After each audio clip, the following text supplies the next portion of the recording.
Bueno, pues ya son las 11:30. Voy a dar la presentación de bienvenida, Pablo.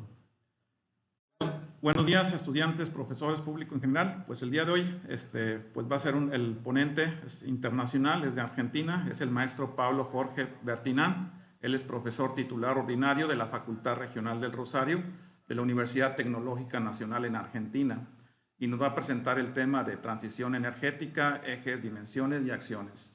Ahora me permito leer una breve reseña curricular del maestro Pablo Jorge Bertinán. Bueno, como formación académica, recibió el título de ingeniero electricista de la Facultad Regional del Rosario, de la Universidad Tecnológica Nacional. También obtuvo el grado de magíster o maestría en sistemas ambientales humanos en el Centro de Estudios Interdisciplinarios de la Universidad Nacional del Rosario. Ahora, Universidad Nacional del Rosario, también ha impartido el diplomado en transición energética de la Facultad Regional del Rosario, Universidad Tecnológica Nacional. Como dirección de tesis, pues ha dirigido 11 trabajos de dirección de tesis en los niveles de maestría y licenciatura. Y bueno, pues creo que de ahí sería la información curricular de Pablo Bertinán.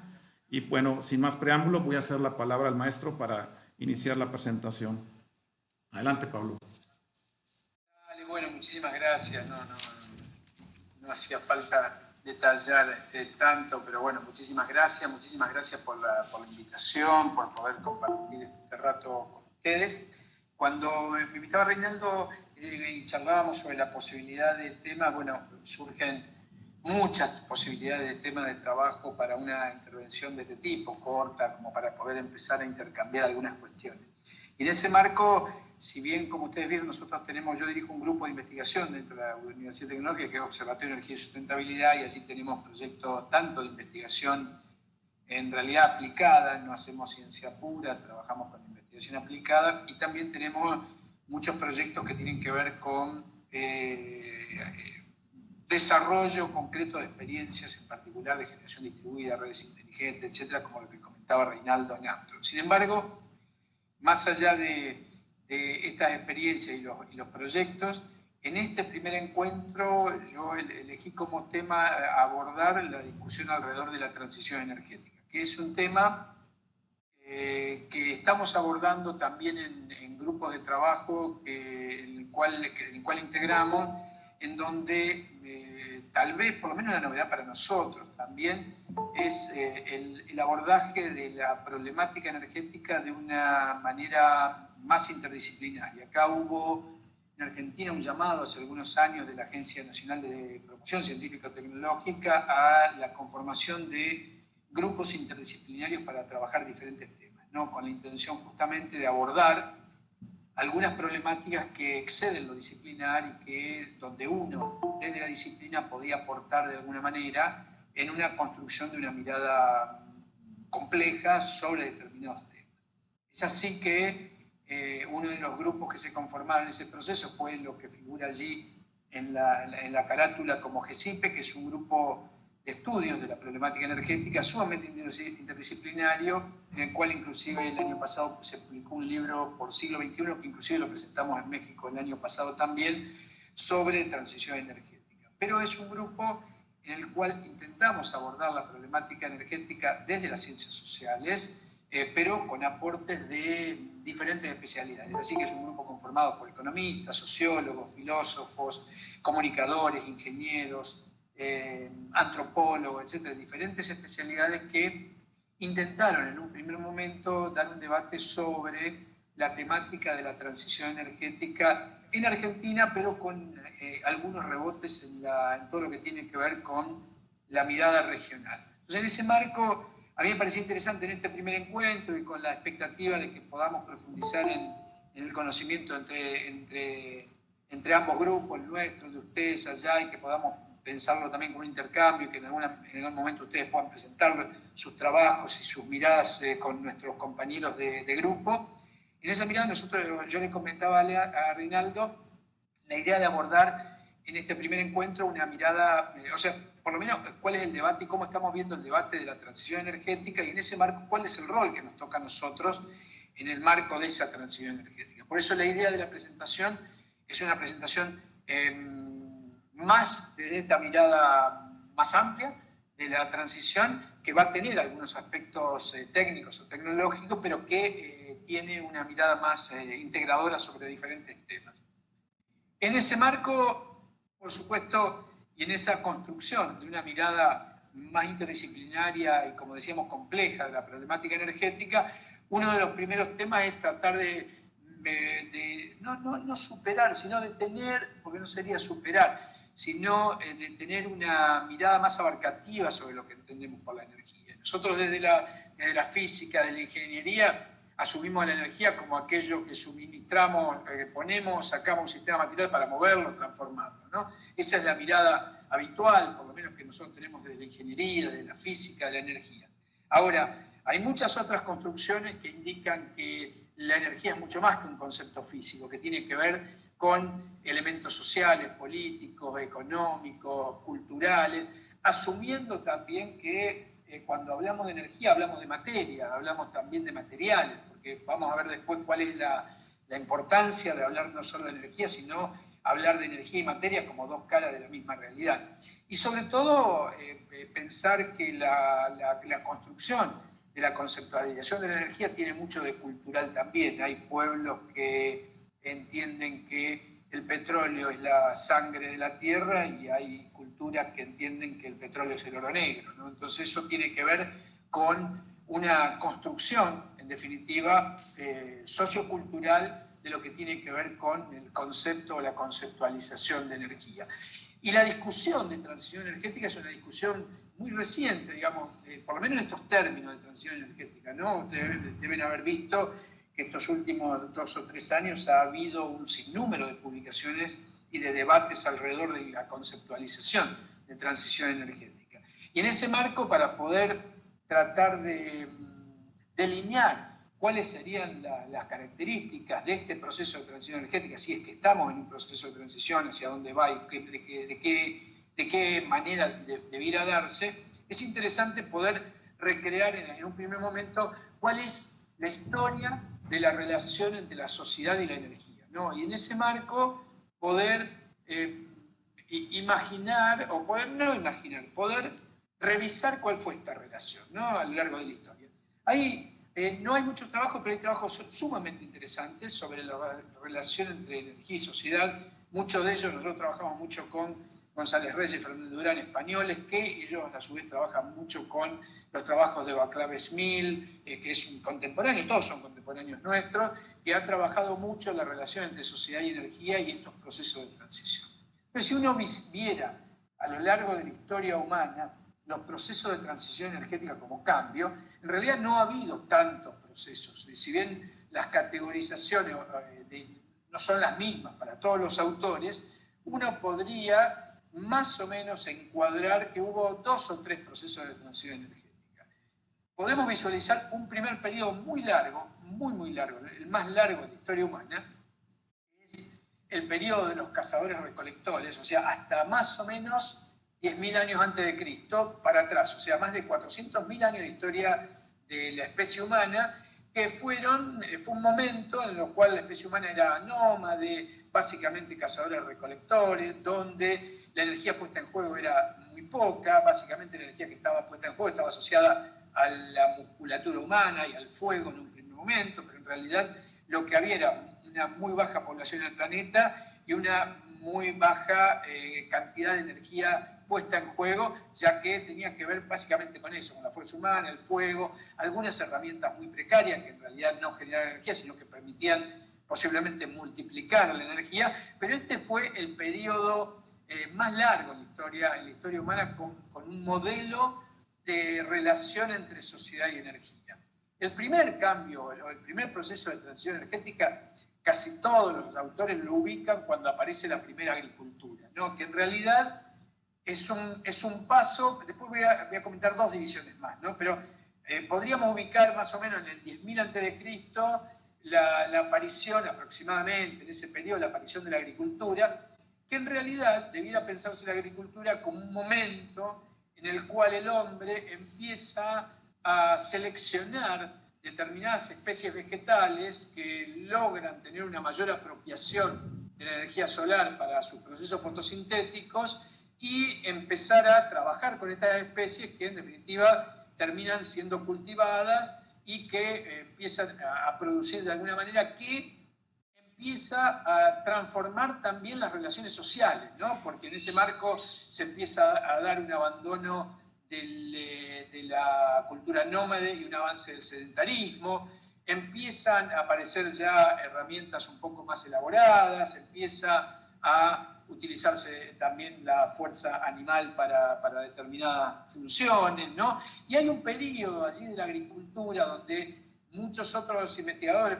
yo nombraba a González Reyes y Fernández Durán, ubican un primer periodo de la agricultura donde aparecen estas características, donde más allá de esto se siguen manteniendo determinadas condiciones de sociedades más o menos igualitarias. Empiezan a aparecer los primeros asentamientos, las primeras ciudades, en definitiva la acumulación vía acumulación de producción agrícola es una forma de acumulación de energía de algún tipo para tener disponible alimento o biomasa para quemar en determinado otro momento. Entonces, en definitiva, eso tiene alguna característica de aprovechamiento y acumulación de la energía. Hay un segundo proceso de transición energética que ubican gran parte de los investigadores que se da dentro mismo de la agricultura, del proceso agrícola, y que tiene que ver con lo que algunos llaman agrícola avanzado, etcétera, donde, bueno, ahí ya aparecen, por supuesto, el trabajo con los metales, empiezan a aparecer muchas herramientas más, pero también es un periodo en el cual se empiezan a dar la constitución de los estados, de los ejércitos, empieza a aparecer una forma mucho más dominadora de las sociedades y empiezan a aparecer también otras fuentes energéticas, por supuesto el viento para la navegación o el viento para los molinos de molienda, el uso del agua también para fines mecánicos también, o para bombeo mismo de agua. O sea, empiezan a aparecer también otras fuentes energéticas que no estuvieron exentas también de diferentes tipos de conflictos, ¿no? En estos periodos también se dio un periodo de cambio de clima con una pequeña era fría en ese momento que también produjo una cantidad de cambios en este sentido, pero también en ese periodo se dieron algunos casos de lo que podríamos identificar como crisis energética en los términos que hoy que hablamos de crisis, ¿no? En el sentido de conflicto entre la demanda de energía y el abastecimiento de energía, en todo caso, y ahí aparecen los primeros conflictos, sobre todo alrededor de la biomasa, cuando se empieza a intensificar la utilización de la biomasa y aparecen en ese momento conflictos con respecto a el acceso a esa biomasa, ya que hubo determinadas ciudades o regiones, etcétera, donde se vivieron crisis importantes a partir del agotamiento de la biomasa alrededor de las ciudades conformadas, que hizo que en muchos casos se abandonaran ciudades, se movieran hacia otro lugar buscando recursos, etc. Pero lo interesante es empezar a mostrar ya que en esa época ya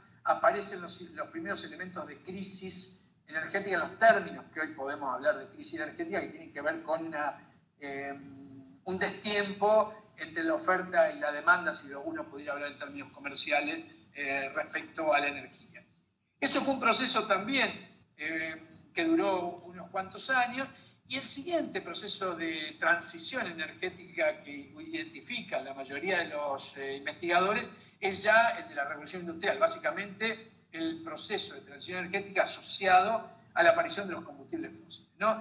Que ahí, como está en el gráfico, ubica dos momentos, industrial avanzado, esas son algunas de las clasificaciones de alguna gente que trabaja de esta manera, pero ahí podemos identificar entonces un nuevo proceso de transición en el cual lo determinante está dado por la aparición de los combustibles fósiles, que es el primer momento donde se empieza a utilizar fuertemente combustibles no renovables, o sea, combustibles fósiles, que en definitiva son acumulación de carbono de otras épocas históricas planetarias que están sacadas a flote de la Tierra y puestos en marcha a partir de la quema o procesos de diferentes tipos respecto a los fósiles.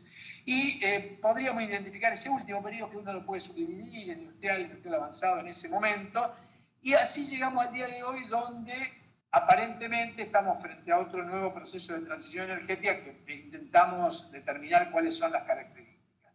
A modo de resumen, 2 o 3 cuestiones, porque es importante tratar de avanzar por lo menos en la construcción, aunque sea telegráficamente, de un diagnóstico al menos que nos permita establecer, bueno, cuáles son las dimensiones de este proceso de transición.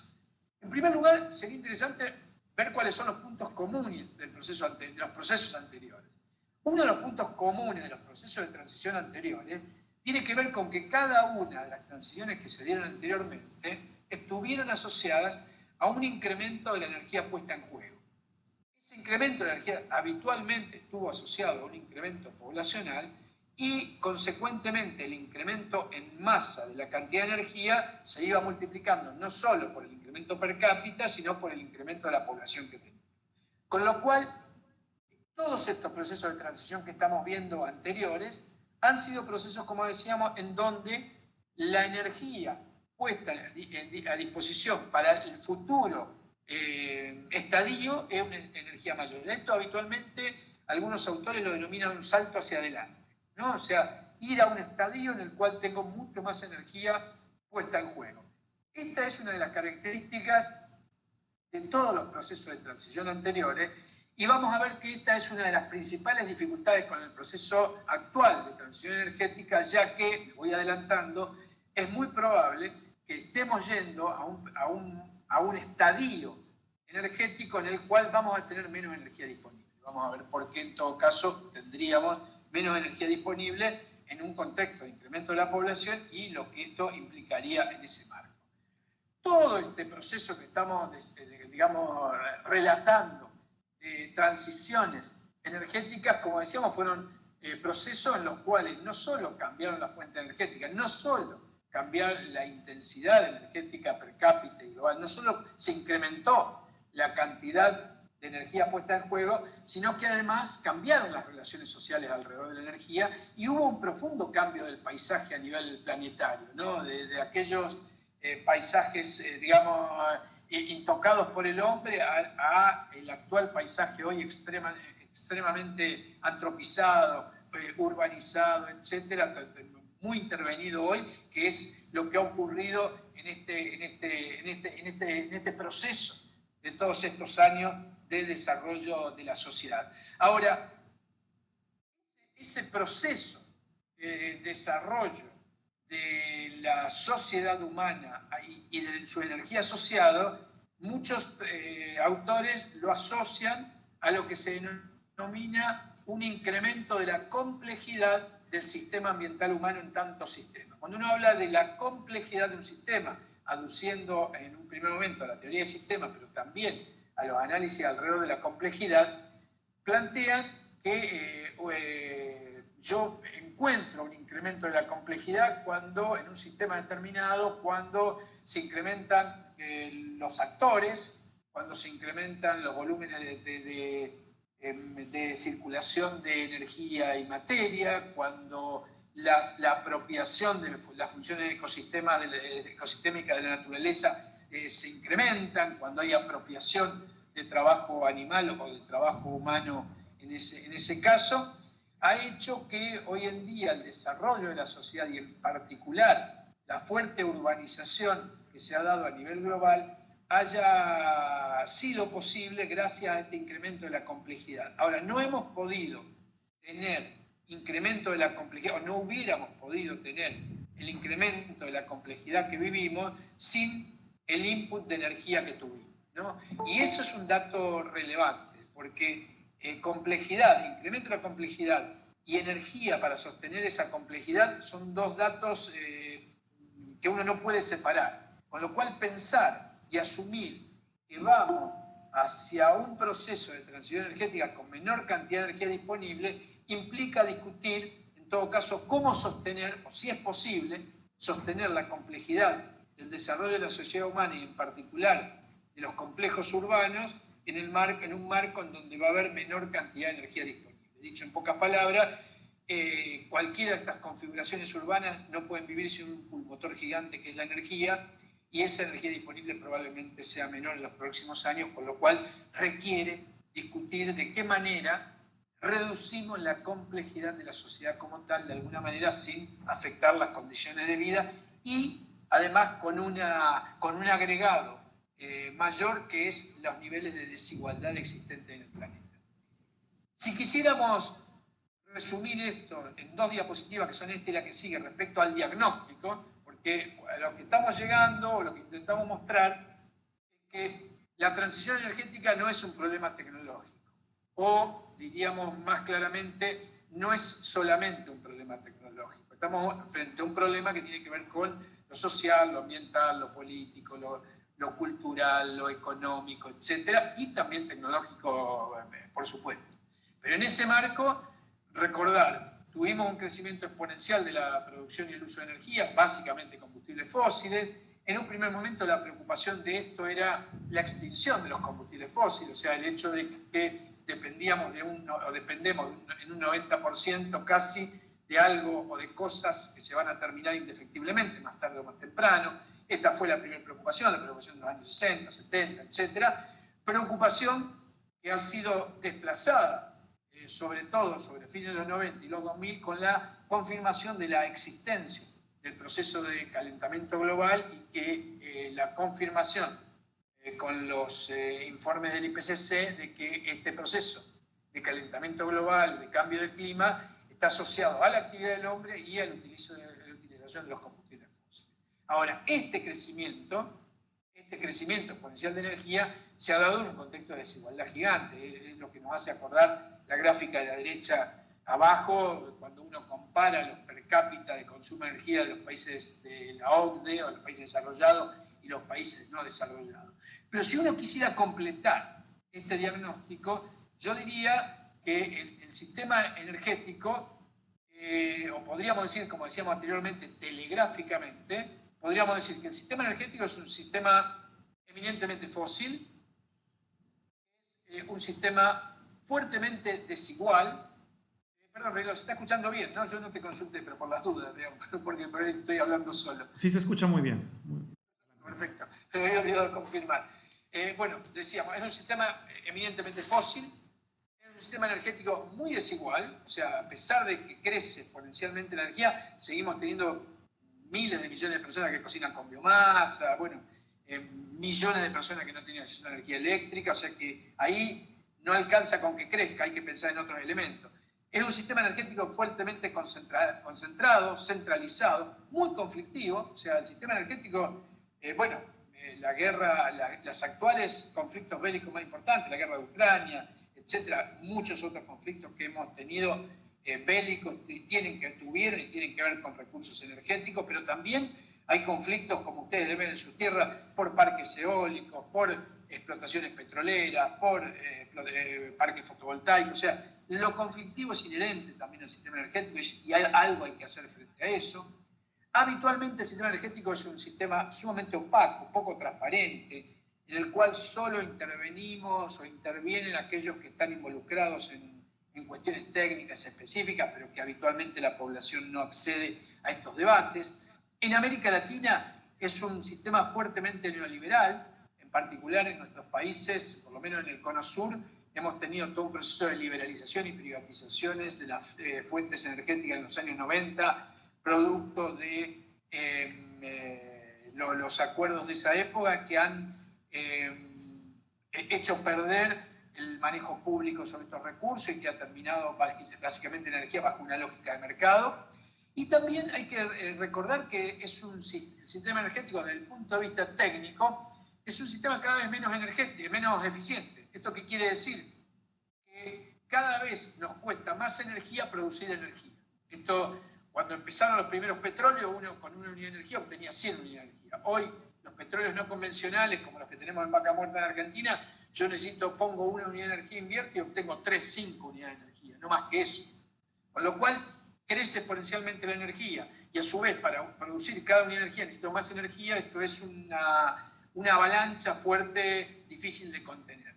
Y a esto debemos agregar que inclusive bajo la perspectiva de buena noticia, como ser, uno podría identificar las políticas de Green New Deal europeas como buena noticia, como el intento de Europa, por ejemplo, de abandonar los combustibles fósiles, pero sin embargo, este intento de Europa por abandonar los combustibles fósiles está significando un nuevo proceso extractivo en en América Latina con impactos muy fuertes territoriales.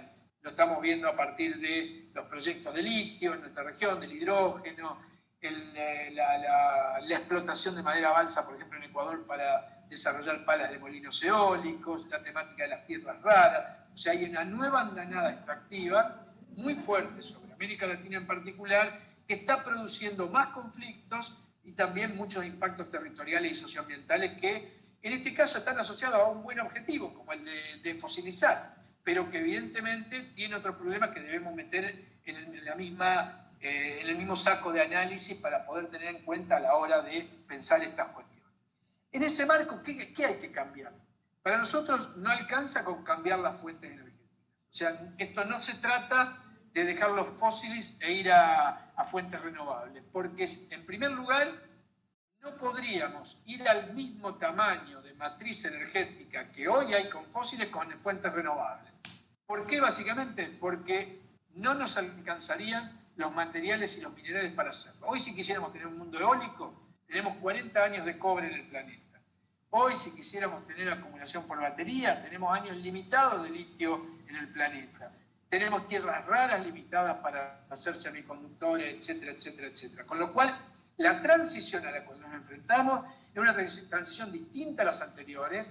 Probablemente vamos hacia un estadio con menor cantidad de energía, en un contexto de desigualdad, con necesidad de abandonar los combustibles fósiles rápidamente por el cambio climático y con estas dificultades respecto a la incorporación de renovables. Con lo cual, para nosotros el cambio energético es un cambio de sistema, no solo de fuentes energéticas, y un cambio de sistema entendido, el sistema energético en definitiva como un conjunto de relaciones que vinculan al sistema humano entre sí y al sistema humano con la naturaleza y que están determinadas por las relaciones de producción existentes.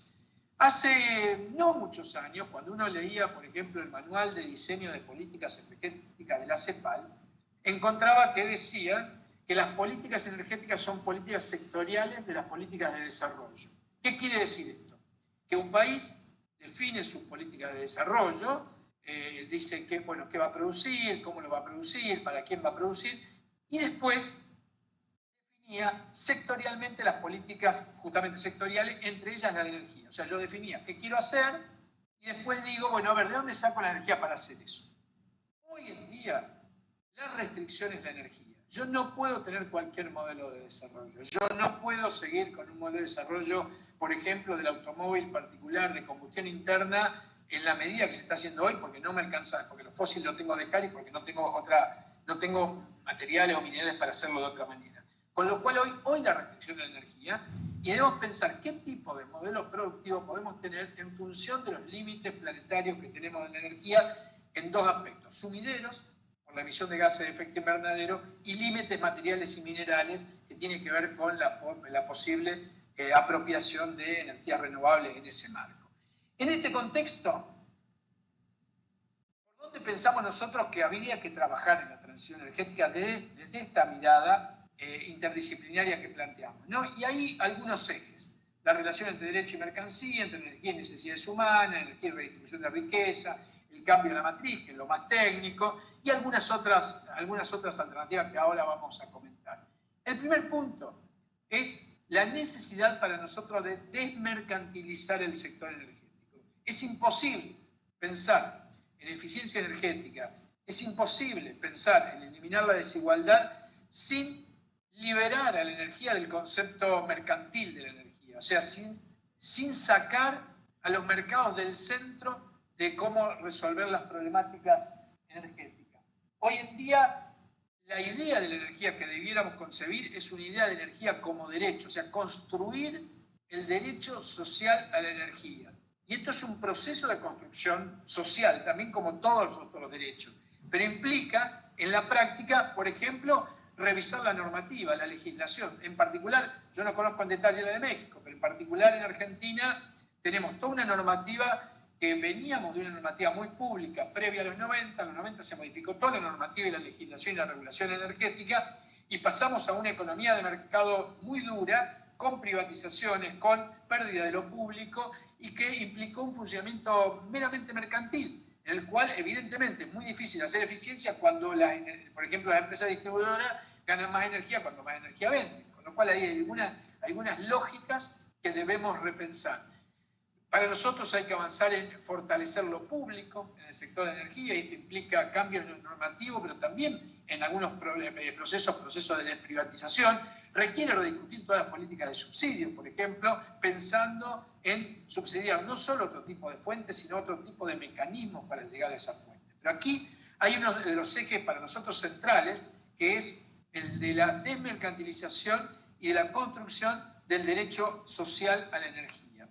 El segundo punto, que para nosotros es muy importante y tal vez es el más difícil, porque tiene que ver con aspectos culturales, es cómo construir socialmente procesos y mecanismos de satisfacción de necesidades humanas con menos materia y energía.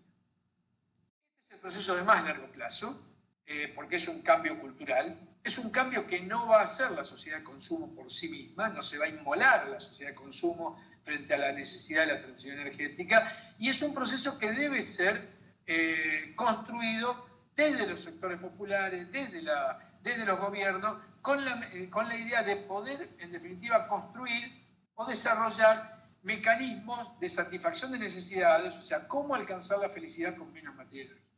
Esto que parece muy etéreo, muy difícil, muy complejo, en ese marco, es importante pensar qué herramientas pueden servirnos para eso. Bueno, por ejemplo, iniciativas posibles, desarrollar cadenas cortas de producción priorizando lo local, fortalecer las redes de consumo sustentable, desarrollar normativa de obsolescencia programada, hacer ciclos de análisis de ciclo de vida, prohibir publicidad sobre determinados productos, etc. Son una cantidad de elementos que tienen que ver con, en definitiva, poder pensar o poder encontrar procesos que nos permitan vivir de otra manera en nuestra relación con la energía y con la naturaleza. El siguiente punto, que para nosotros es sumamente importante porque tiene carácter de urgencia, es la necesidad de redistribuir desde la energía. Decíamos que una de las características del sistema energético es la desigualdad, con lo cual ahí tenemos que ver de qué manera ponemos en marcha políticas energéticas que permitan redistribuir energía. Cuando hablamos de redistribuir, decimos sacar de un lado, poner en otro, y esto tiene que ver con un incremento que hemos visto en toda América Latina de las situaciones de pobreza energética, sobre todo a partir de la pandemia. Entonces, tener políticas de transición energética implica tener políticas de redistribución de la energía, y eso implica tomar medidas como planes de eliminación de la pobreza energética en cada uno de nuestros países, vincular las políticas de hábitat con las políticas energéticas, establecer cuotas máximas y mínimas de uso de energía. O sea, claramente hay gente que tiene que utilizar menos energía, claramente hay gente que tiene que usar más energía, y todos tenemos que usarla de manera diferente, claramente. ¿No? Restringir usos suntuarios de la energía. Bueno, hay una cantidad de medidas que tienen que ver con este eje, que es el de la redistribución de la energía. El siguiente punto tal vez es el más técnico, que es el cambio de la matriz, o sea, desfosilizar la matriz energética, o sea, cómo ir a una fuente renovable. Yo hoy también recurro a la guía de elaboración de política energética de CEPAL del año 2003, que trabajaba sobre una doble caracterización de las fuentes energéticas. La renovabilidad, que es un atributo de la fuente en sí mismo, o sea, el viento, el sol, son renovables porque van a estar en cantidades similares en las futuras generaciones. El petróleo, el uranio, el gas no son renovables, pero hay otro atributo de la fuente, que es la sustentabilidad, que es un atributo del uso, o sea, de la manera en que hago uso de esa fuente. Y ahí podemos ver que una fuente puede ser no sustentable porque puede tener impactos ambientales o porque puede tener impactos sociales, desplazar gente, etcétera, etcétera, que puede tener impactos económicos no saludables, etcétera. Entonces aparece esta doble caracterización de la fuente por su renovabilidad y su sustentabilidad, que nos permite en todo caso discutir y tomar, encontrar algunas medidas que nos permitan encontrar caminos para avanzar en este sentido. Claramente tenemos que abandonar los fósiles y rápidamente. Y la urgencia es muy alta, es muy alta. Ahora voy a comentar un dato muy breve. pero esto implica cómo desarrollar herramientas que permitan visualizar beneficios socioeconómicos de la eficiencia. La eficiencia es central, o sea, nosotros no vamos, como decíamos al principio, no vamos para poder ir a una matriz del tamaño del actual con renovables, con lo cual el rol de la eficiencia es central, bajar la cantidad de energía que está puesta en juego es central, y lo que no podamos bajar será con renovables, y lo poquito que no podamos hacer con renovables será con fósiles. Pero ahí hay algunas claves muy fuertes, por ejemplo, acordar senderos de abandono de los fósiles, como por ejemplo está planteando Gustavo Petro en Colombia, el gobierno colombiano, y ahí pensar no solo en un sendero de abandono, sino en todas las herramientas que nos permiten eso, donde ahí es central, por ejemplo, el rol de la infraestructura. O sea, cuando discutimos infraestructura, debemos discutir esto. O sea, poner en marcha, nosotros, por ejemplo, tuvimos una discusión muy fuerte en Argentina porque nos opusimos a un nuevo gasoducto, porque planteábamos justamente que no necesitamos más gasoductos, que lo que necesitamos es consumir menos gas y que en realidad esos dineros iban a ser un activo obsoleto cuando dentro de 10 o 15 años no se pueda comercializar más gas. O sea, hay una cantidad de elementos a tener en cuenta a la hora de pensar iniciativas en el caso de renovables que tiene que ver con, como decíamos, infraestructura, que tiene que ver con infraestructura energética, pero también con otra, infraestructura de hábitat, infraestructura de obra pública, etcétera, que tienda, en definitiva, a ser intrínsecamente menos consumidor de energía y, si tiene que consumir, que sea con renovables. Muy brevemente aquí, pero esto era para acordarme, si ustedes se fijan, no lo van a poder interpretar muy rápidamente, pero si ustedes se fijan, la demanda estipulada, esa es la demanda estipulada por IRENA de petróleo en 2030, por ejemplo, en el gráfico de arriba a la izquierda, para poder tener una política acorde a no superar los 2 grados al 2050. O sea, fíjense en que debiéramos estar en el 2030 consumiendo 60 millones de barriles por día en el mundo. Nosotros, previo a la pandemia, estábamos consumiendo 100 millones de barriles por día en el mundo.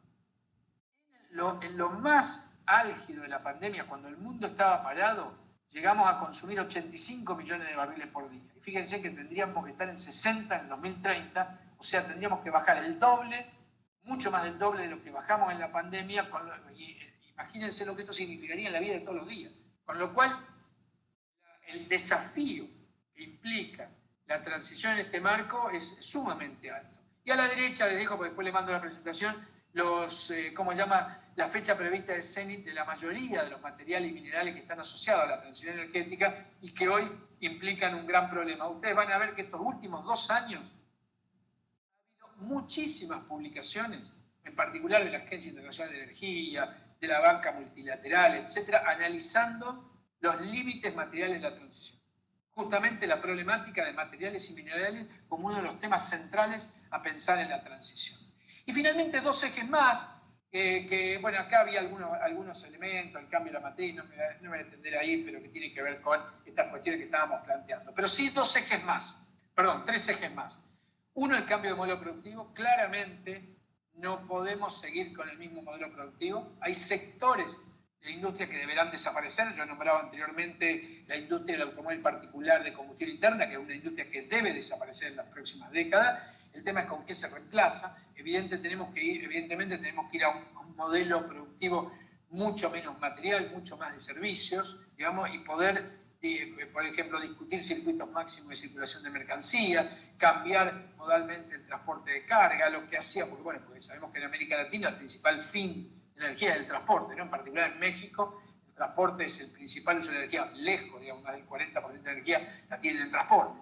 Con lo cual ahí pensar el transporte, tanto de personas como de carga, por qué circulan las cosas, hacia dónde, etcétera, es central a la hora de pensar en el cambio del modelo productivo. Y evidentemente sigue estando la infraestructura en el centro y sigue estando el tema de qué áreas de producción debieran desaparecer en los próximos años.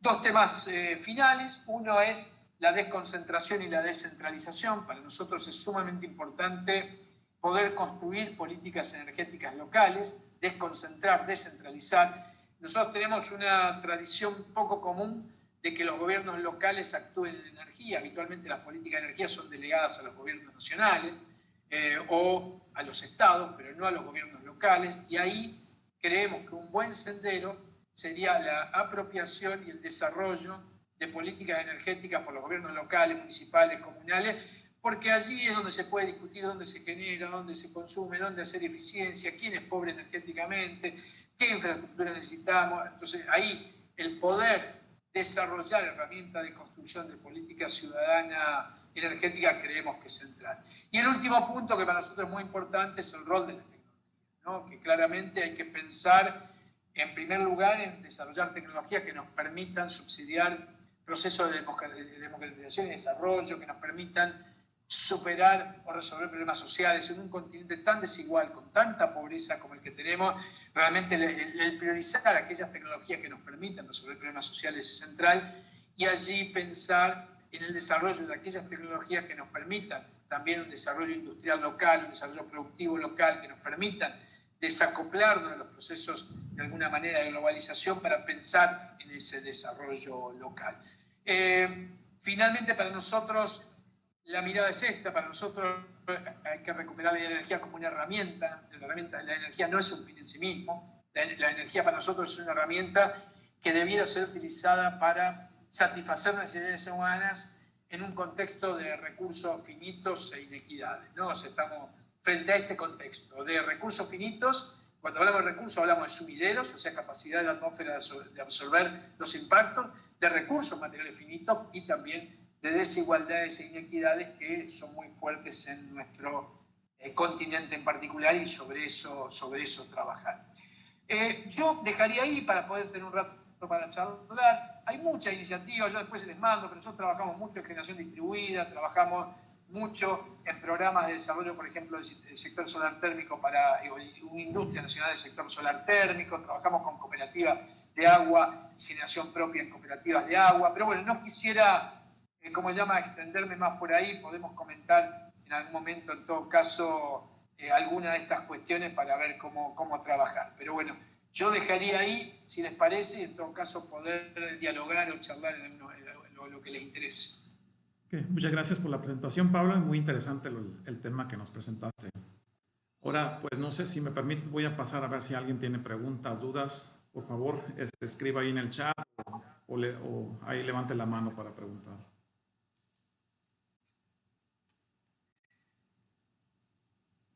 Mientras levantan, comentarles eso. Era una presentación de introducción sobre qué es lo que pensamos de energía, y en todo caso en algún momento, si les interesan temas puntuales, nosotros tenemos proyectos de desarrollo tanto en el sector eólico, en el sector de generación distribuida, como en el sector de fotovoltaico, que en algún momento podemos charlar también. A ver, Oswaldo Gómez. Buenos días, gracias por su presentación. Sí mencionó algo interesante que me gustaría saber más respecto de las políticas en donde cambian el medio de autotransporte, los de combustión interna por movilidad eléctrica, y lo relaciona, bueno, mencionó antes que esos cambios, ¿no? De las políticas más de generación ecológica, sustentable, mediante energías